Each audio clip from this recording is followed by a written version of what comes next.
Hi guys, എല്ലാവർക്കും ഗായത്രീസ് വീട്ടിലേക്ക് നമസ്കാരം. ഞാനിന്നിവിടെ ഉണ്ടാക്കാൻ പോകുന്നത് മത്തങ്ങ വെച്ചിട്ടുള്ളൊരു കറിയാണ്. സിമ്പിളായിട്ടുള്ളൊരു കറി. അപ്പം മത്തങ്ങ ചെറു കഷ്ണങ്ങളാക്കി എടുത്ത് വെക്കാം. നമുക്ക് ഇതിനകത്തേക്ക് നമുക്ക് പച്ചമുളക് ചേർത്ത് കൊടുക്കാം. 2-3 പച്ചമുളക് ഇട്ട് കൊടുക്കാം.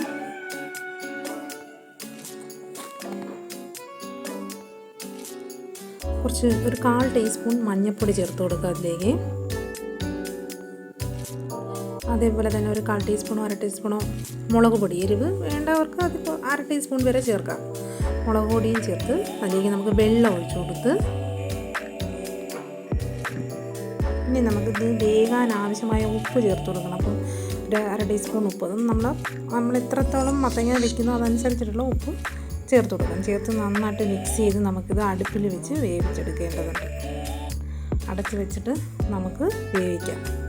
അപ്പോഴത്തേക്ക് നമുക്ക് അരപ്പ് തയ്യാറാക്കാം. അരപ്പിന് വേണ്ടത് തേങ്ങ,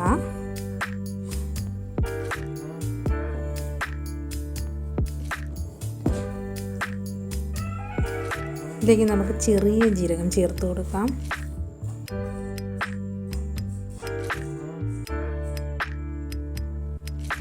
പിന്നെ ഒരു 4-5 വെളുത്തുള്ളി ചേർത്ത് കൊടുക്കാം. അതുപോലെ തന്നെ ഒരു 4-5 അല്ലി ചെറിയുള്ളിയും ചേർത്ത് കൊടുക്കണം. നന്നായിട്ട് മഷി പോലെ അരച്ചെടുക്കണം. ഇപ്പം നമ്മുടെ മത്തങ്ങ അടുപ്പി വെച്ചത് വെന്ത് തിളയൊക്കെ വന്ന് നല്ല വെന്ത് പാകമായിട്ടുണ്ട്.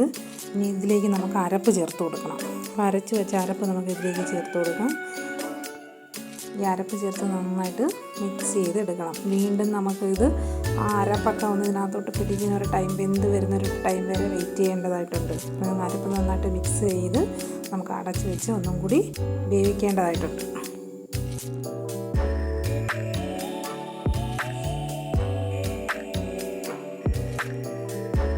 നമുക്കിത് അടച്ച് വെച്ച് വേവിക്കാം. ഇതെല്ലാം ലോ ഫ്ലെയിമിൽ ചെയ്താൽ മതി, വലിയ ഫുൾ ഫ്ലെയിമിൽ വെക്കേണ്ട ആവശ്യമില്ല. മത്തങ്ങയെല്ലാം നന്നായിട്ട് വെന്ത് കഴിഞ്ഞ് ഇതിനകത്ത് നമുക്ക് വറവിട്ട് കൊടുക്കാം. ചെറിയുള്ളിയും വറ്റൽമുളകും കടുകും പൊട്ടിച്ച് വറവിട്ട് കൊടുക്കാം. നമ്മുടെ കറി ഇവിടെ റെഡി ആയി കഴിഞ്ഞു. എത്ര എളുപ്പത്തിലാണ് ഒരു മത്തങ്ങ കറി റെഡിയാക്കി. നല്ല ടേസ്റ്റി ആയിട്ടുള്ളൊരു കറിയാണ്. വെച്ച് നോക്കിയിട്ട് എല്ലാവരും ഇഷ്ടപ്പെടുകയാണെങ്കിൽ ലൈക്ക് ചെയ്യുക, സബ്സ്ക്രൈബ് ചെയ്യുക. Thank you for watching.